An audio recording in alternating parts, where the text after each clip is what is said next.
السلام علیکم ملګرو، څنګه یې ښې؟ امید دی د الله تعالی نه چې ټول به روغ جوړ یئ. ملګرو، زه نن ستاسو په خدمت کې یو ډېره زبردسته وظیفه شیر کوم.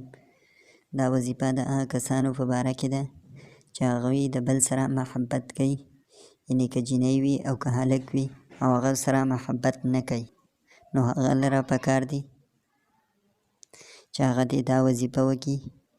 انشاءالله د هغه چې کوم مقصود وي هغه به ورته ضرور به ضرور حاصل شي. وظیفه دا ده چې کله د جمعې شپه او د نیمې شپې تېرودې نه بعد د قرآن کریم دا آیات 3 ځله په اودس کې ووایي: فإن تولوا فقل حسبي الله لا إله إلا هو عليه توکلت وهو رب العرش العظیم. او دې نه بعد دې دا دعا ووایي: اللهم انت الرب حسبي، اللهم انت الرب حسبي.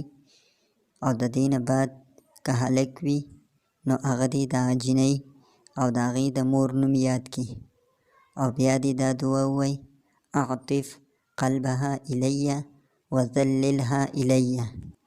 او که جینۍ وي نو هغه دې دغه دعا ووایي: اللهم انت الرب حسبي. او دې نه بعد دې د هغه هلک او د هغه د مور نوم ووایي.